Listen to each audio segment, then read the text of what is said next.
Hey, howdy everyone, Tony here. I hope you're doing well. Today I will be utilizing the TDU method of analysis to look for potential setups in the charts. Let's see what we can find.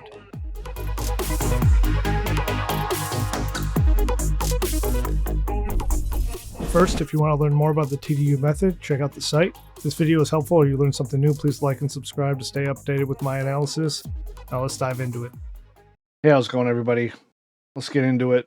So I just want to look at a naked chart here and just look at the PA, kind of decipher what we're looking at truly here. Big thing that pops out for me is these levels of interest right here, support resistance levels that have flipped from support to resistance in the past and have now started turning back into resistance as we break them.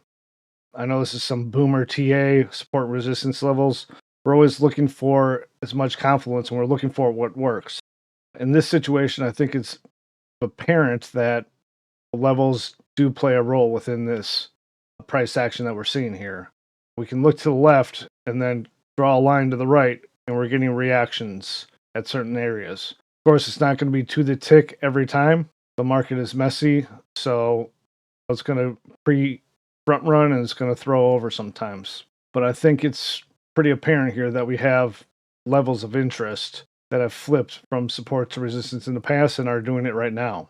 When we're in an uptrend, of course, we want to see supports or resistances break and then come back to that support or resistance, previous support resistance, and then correct back to it, find support, and then move back up. And that's what we've been seeing on this move up. When we break a level of resistance and we flip it to support, we get continuation up. And that's happened all the way up here at many different degrees. On this side here, after we made this high in the three-wave move, which is questionable, and is keeping some of us that are leaning a little bit more bullish, that we have a correction up, and we can only really get a three-wave move up like this. Either one, this is some flat or corrective move, some sideways correction, or if it's the end of a diagonal. So that's the choice here. I think there's only really two camps we can consider with this being a three-wave move up. Either this is a part of a corrective pattern that we're not seeing yet, or that's completing here with it being a flat of some sort, or is this some diagonal and then we completed here with this three-wave move. Now, this is the first time we've seen a three-wave move up and a dump on Bitcoin. If we go all the way back here, there's a three-wave move up here, and then we get this nice big dump here. So Bitcoin loves to have those little three-wave moves up to fake everyone out. Everyone still thinks the bull market's on, and then we get a huge dump that corrects. So that could be what's going on here. Bitcoin just faked us out again, and this was quite a little dip back here from 68 down to 14. And we ended with like a questionable three-wave move up here. Of course, people say this is an impulsive move. That could be as well. But right here, I don't see that as a motive wave, in my opinion. So because of that, I think we have two camps we have to consider here. This is a three-wave move, and we're staunch Elliotticians. Three-wave move either means completion of some diagonal, or this is still corrective. And we don't know yet until we start getting a little bit more closure as far as the pivots go, or continuation, that this was, in fact, the top. And then we're going to have to get creative and figure out what this was. If we think this is still some part of a corrective move, after we start getting some more continuation, if that does occur, we have to start considering that this is the end of a diagonal or something else is going on in here, because this is the main key that's going to be throwing a lot of Elliotticians off. Again, if you're on the bear side, you're going to think it's some diagonal. That completed up here was the three-wave move. If you're a bull, you're going to think this is some corrective move. Both are something to be considered, and I don't think that's a wrong answer either way right now. I don't think we have clarification or a certainty that this is one or the other at the moment. Another thing to look at here is what happens in an uptrend and what happens in a downtrend. So right now we have a swift move up, correction, swift move up, correction, swift move up, correction, and so on and so forth at various degrees. When we hit this high here, I think some people call this a change in delivery, where we get a swift move down, a MSS here, break the structure impulsively, correct back within into a fair value gap here, and then we reject. We got a nice change of delivery here where things have gone from swift moves going to the upside and corrections being to the downside, like over here. This is questionable in here, but we have swift moves up over here and corrections down. And it looks like we got a change of delivery here where we got a swift move down, corrections up. And that's the trend that we're dealing with now. And that won't change until we get some an impulsive move up, break this level at this degree, or even shorter down, since the trend will change at the smaller degrees here. We're looking for that change of delivery on this side now. Right now, because of this swift move, it's showing some pretty strong strength on the bear side. And we can throw all the Elliott wave counts and stuff that we want on it. But right now, just based off the PA and some guidelines from the Elliott wave principle, swift moves tend to be impulsive, where corrective waves tend to be a lot less lazy. And as they develop in a zigzag, you're going to have a sharp move down in the wave A, you're going to have a correction within it, and then the wave C is going to show a little bit more complexity and be a little bit longer in the tooth as far as slope goes, to show that the bears are slowing down or whatever before there's a potential for a direction change or trend change. Right now, we're still in the midst. Someone's going to say this is the bottom, and they could be right, and we blast off. But right now, based off price action that we're seeing, I don't see this being a completed move. Right now, we're getting swifter moves as we develop here, but they've been as swift. Not really getting a whole lot of slowdown. There's a little bit more complexity here, as this was the main, like a huge drop. And then the waves are becoming a little bit more clear and apparent. So that is a way of slowing down, but typically we want to see more of a slope here, a gradual slope, than this quick slope that we're seeing now. So it's still questionable here. Just looking at the PA, it doesn't look like the bears are slowing down at this moment. Again, if we can start breaking up above these levels and taking out some of these pivots in an impulsive manner, and showing some strength, then we can lean on and say, okay, it appears that the bulls have taken back over, and we should start looking for a corrective move to the interior of that impulsive range. Right now, I mean, you can catch bottoms. There's certain indicators that we're going to look at to help us and guide us. But right now, this is the main thing I'm looking at, is this swift move down. Again, you can say this is crypto and things get crazy and all that, and that's true. But if we're going to stay strictly objective, just look at this PA. This doesn't look like it's done to me. Of course, I could be wrong. I did take an entry down here just to take a little bite, to be honest. So, and I'll show you why I did that. But right now, it's a questionable entry in my opinion. But that's trading. You never really know what's going to happen, and anybody that does is either a liar or from the future. And I'm sure they're the same people that said 100 would never break. So on the aggro side, again, I'm going to go over why I took my entry, my aggressive entry. I have good money management on it, and then if we end up heading back up, I know where I want to add, so I don't miss out on the whole thing if it does occur. Again, right now I don't know for sure if this is going to amount to anything, but taking a bite down here protects my capital, and if we start moving up from here, because it is an area of interest for my setup and for how I enter trades, or it triggered. I'll go over that a little bit more, but for right now, we still don't know for sure if we got a turning point here. The next major line I just want to point out before we move on, and I add some stuff to the chart here, is this level here. Again, nothing to the tick. It's an area level. This is the next area where we have to consider that if we break down this area, it could turn back into resistance for some more further down. Just looking at this basically here, again, we do have our potential diagonal. But what if this is a 1, 2, 1, 2, and we're still in the midst of the wave 3, 4, 5. So we still have some questionable PA here as far as, is it finished for the bulls? I think right now the bears have the upper hand, and we have to consider that in our trading and our analysis. Until some of these levels break, bears are winning. All right, now that I got the labels on, I'm going to go ahead and go through my thoughts on this whole diagonal situation and see if we're still looking good. First off, why do we care if this is a diagonal? Well, first off, if this is a diagonal, diagonals, depending on what form they come in, can either be the start of something or the end of something. They are motive waves. So if this is the C wave of some structure, potentially a flat, as I have it here for my bull count, we're going to get a quick turnaround and start heading back up. This is the end of the correction phase, potentially, and then we're going to start heading up either for another correction or something to the upside. So main reason we look for diagonals, especially ending diagonals, is because something's coming to an end. Trend is going to change in the opposite direction potentially. Why leading diagonals can be a little bit confusing, because you have this move down like we do here. What if we only come up to 115 and then we reject? Then we'd have to go back to this being the leading diagonal, which can come in either two forms, either zigzags in the actionary waves or impulses in the actionary waves. I think this right here is a little bit of a smaller degree than this here. I don't like this as a 1, 2, 3, 4, 5. I think this has more of the right look of a zigzag or corrective, sharp's corrective. So right now I'm leaning on this being a zigzag move down, which can indicate a ending diagonal, since ending diagonals cannot have an impulse in any of the actionary waves, only sharp corrections. With that being said, and with knowing the fact that ending diagonals or diagonals in general can have multiple sharp corrections in each of the actionary waves, or I'm sorry, so what if we're dealing with this as this is just the first leg down? And that's how fun diagonals can be because of the flexibility and patterns that can be in the actionary waves. I mean, this could just be the first wave here. Now, it's a little less likely because this whole move right here is so small, but that's something we have to consider. If this is just this, if we haven't reached the actual limit yet of our rules and guidelines, this could just be another internal subwave to the larger zigzag, and we could be putting in a larger diagonal is what I'm getting at here.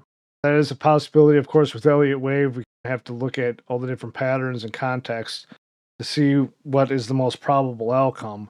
Always keeping in mind that probable doesn't mean perfection, and it's nothing's a given in this market. Elliott Wave, we can come back, think we have a perfect impulse, and then it gets retraced, and then we have to go back to the drawing board. So it's always a good idea to keep a flexible mind, have an alternate account, all that good stuff, just in case the ideal doesn't play out. You have something on the back burner ready to switch to the front. So that's how diagonals can be tricky. You can think it's done, and then all of a sudden, nope, we got to readjust. This was just the wave one of the diagonal, and then we got something more coming in. The other thing is that they're a little more rare, quote unquote rare. I know everyone in crypto sees them all over the place, and they readjusted the rules and guidelines on diagonals at Elliott Wave International, but we're still looking for idealized patterns and the guidelines that come with it. That's how we build confidence. We build not just off of 5s and 3s. We want to build confidence on what we're dealing with based off the rules and the guidelines. And not forget the guidelines. That's what keeps us out of deep water. That's what keeps us from saying 1, 2, 3, 4, 5, in my opinion. I don't think these are the same degrees. That'd be like saying this right here is the 2 and this is the 4.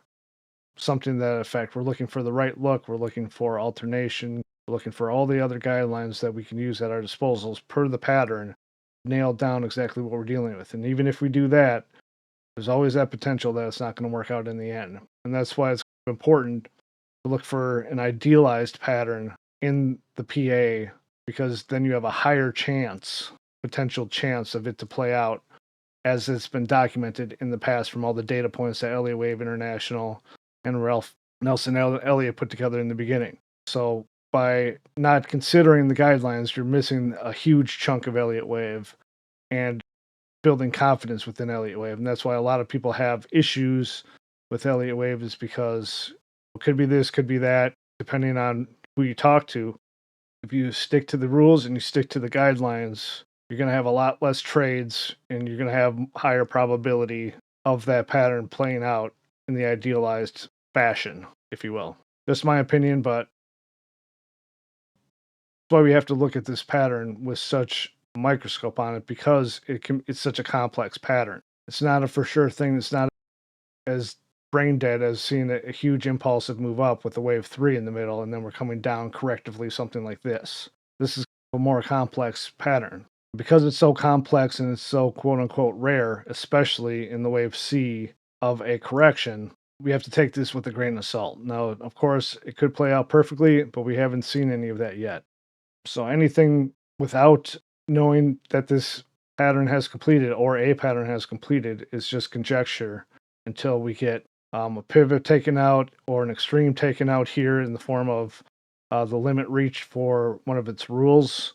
This one being that the length of the 3 has to be shorter than the length of the 5. And that's gets me into why this is such a profitable pattern and why we want to look for this pattern, even though it is so complex and rare. We can take advantage of some of the rules and guidelines laid out for us to help us profit and it's got a stopping point for us here. This is going to be our stop because at this point we know it can't be a contracting diagonal. It can break all this, it can do whatever it wants in here. It should be corrective, and we're looking for a corrective move in here. But right here is another limit that we have to look for.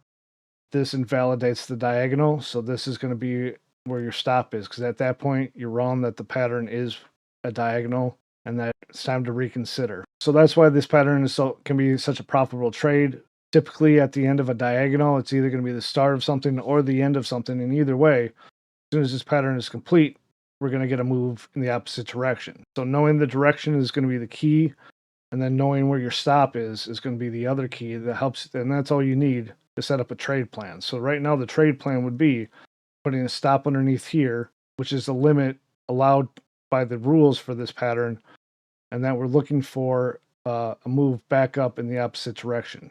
But either for a fully retrace or a deep retrace, typically we want to look for, after a diagonal, we're looking for a retracement of the 786 or deeper. So in either way, especially when you're dealing with something, a pattern at this degree, there's some money there to take advantage of and get and potentially profit from. And that's what we're really always looking for when we're looking for a trade setup is directional bias. Bias can be a good word and a bad word, but we're looking for directional bias and then a place that we know we were wrong. And that's what we have here. At this point, we know where our stop is and we have a suspected direction. But that's the two major factors that you need before you even consider a trade plan is stop area, where am I wrong, and which direction do I think this is going? And then we can work on, okay, where do we find our entry? That brings me to this next area here. Again, we have some confluence here, some convergence on our TDU method, which means that we're coming into the 618 retracement. We have a level here, and that we have a potential algos buying and defending this area. So because of this confluence and convergence, and we have the stop down here, I've already taken an entry here. It's a very aggressive entry at this point, especially on all the stuff I was talking about previous to this conversation right now. This is a very aggressive entry, but with the right money management, I can take a loss down to here and still be okay. It's not going to break the bank. I'm not going all in. I haven't mortgaged my house for this one trade.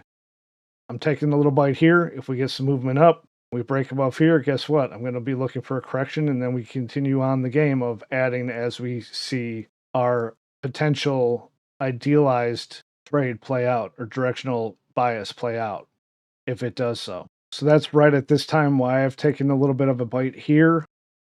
It's not financial advice for anybody else to do it. Again, it's a very aggressive entry, but I think there's enough here for me personally to trigger a trade plan where I have my stop underneath here, and then I have a directional bias, which means it's up, and that we've completed the pattern potentially, or we're close to completing the pattern. If we do end up drifting down and completing the pattern within here, again, I'm going to add again. I have this whole space, this little box here, where I'm going to be looking for an aggressive entry. And it's not all in, it's not millions of dollars.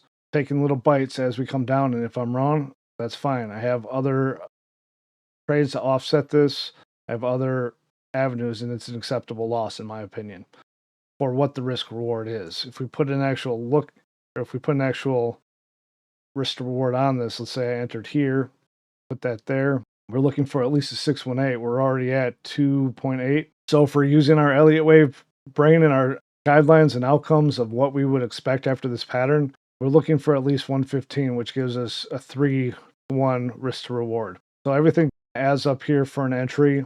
If I do get stopped out, that's fine. It's not going to break the bank, and then I'll reassess. If we do end up breaking down, I've already got my plans set up ahead of time where if we break down far enough, we correct back to this level, I'm going to take a short. If we come back down, sweep this level, come back up, I'm going to be looking for a correction with internal, for correction to this level, and then a potential for move up. So there's always backup plans. As long as the market comes in and gives some nice clarity, there's always a second chance.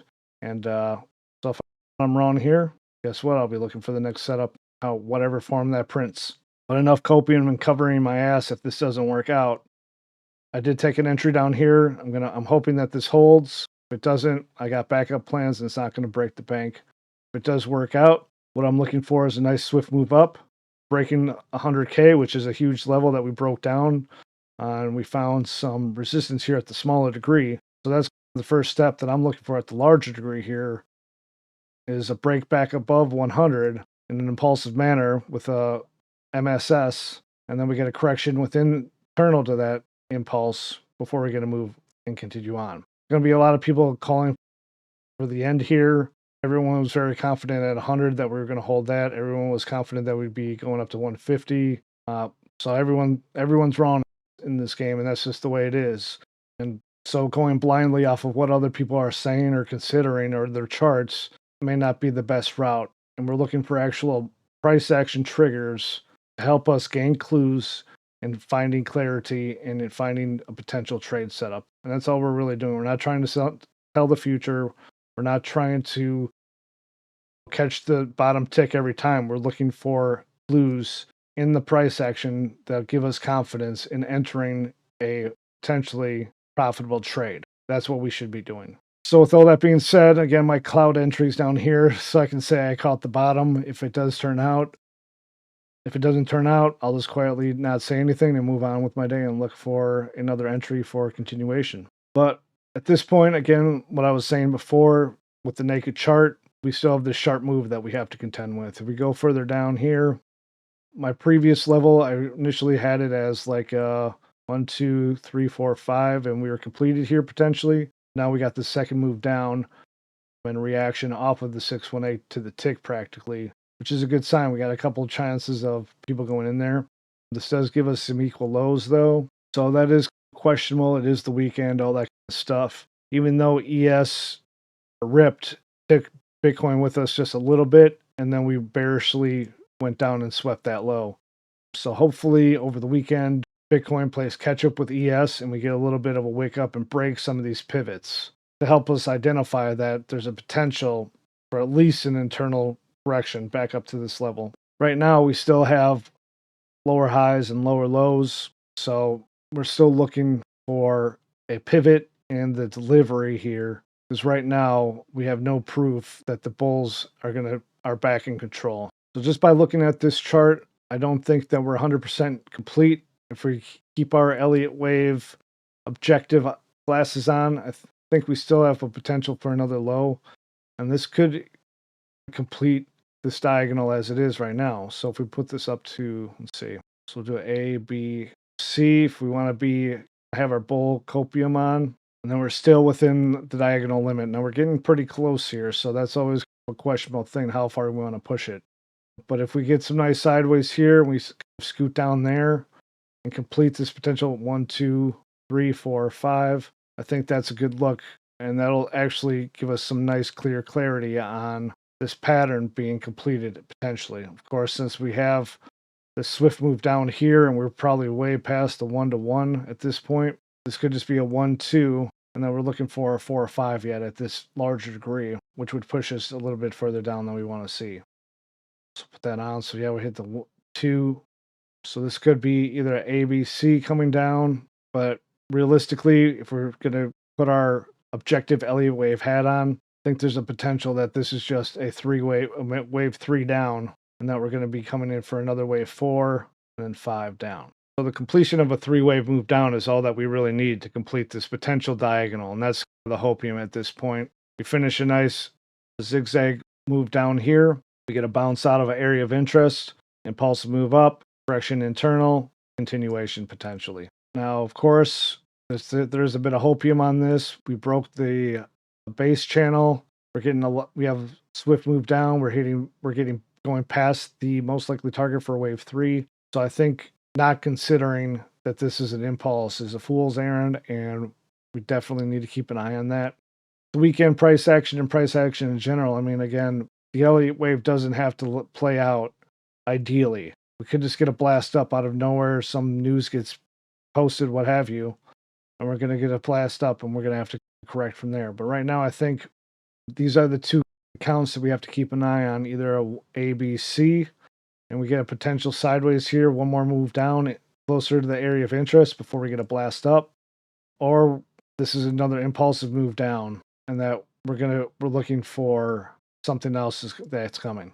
Again, the big level here for me, this is all questionable within this range between these two levels at 92, 360, and 100K. At the end of the day, we need a blast up back 100K and then a correction back to it to flip it back. If not, just blast right through it before we can gain any confidence in the bulls taking control of this asset. Otherwise, if we get some more corrective looking price action back to this level like we did up here, I'm going to be looking for a short again. All right. So that's the long-winded version of what I'm looking for. Again, as always, I'm looking for a pattern I recognize to complete, impulsive move up, correction within that impulsive range, and then a potential for some continuation.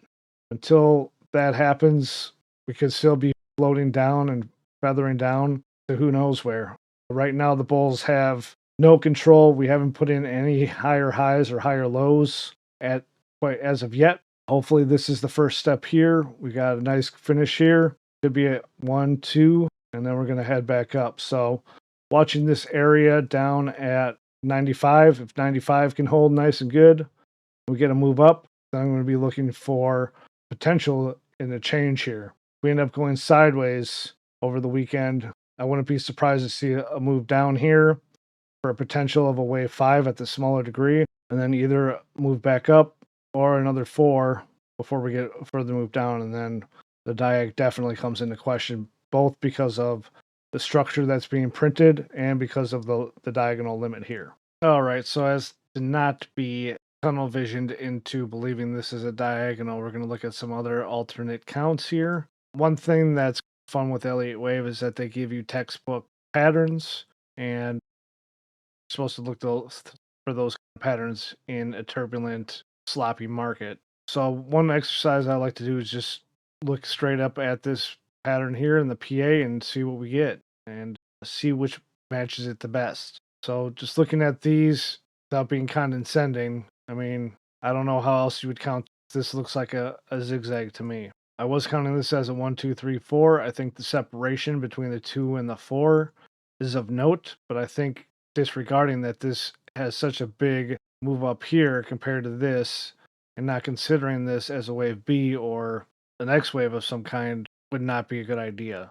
So right now I'm still a little bit questionable on if this is an impulsive move down or if this is some corrective move down. This is the big question for me, but I think if you just look at it from far away, let's even go up to the weekly or the daily here, and we ask ourselves, what pattern does this look like the most to me? I think we have to consider this looks like an impulse, or see, I even said it. This looks like an impulse here, just because we have this little corrective move up here, but we could be doing some WXY as well. So just looking straight up as far as most likely targets and guidelines go, this is hitting more for a sharp correction than a impulse, in my opinion. But I think this could go either way. So if we have this as a zigzag, there's some possibilities that we're still looking at a sharp move down. So we could have a WX, Y,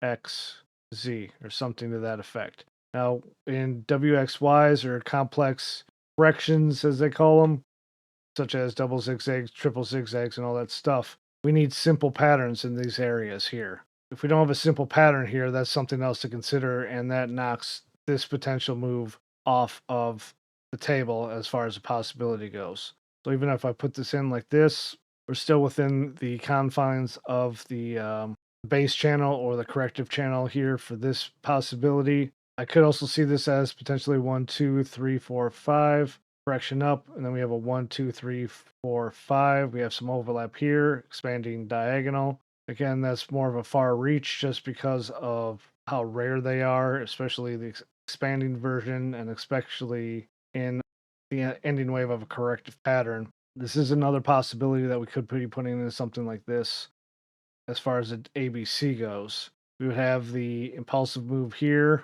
corrective move here, and then we have another motive move down in the form of an expanding diagonal. Of course, these are all bull hopium counts at this point, but this is another explanation. If we do end up breaking the diagonal, the area of the diagonal, and turning up and breaking some of these larger pivots, These are the two that are on my list right now as far as the bullhopium goes.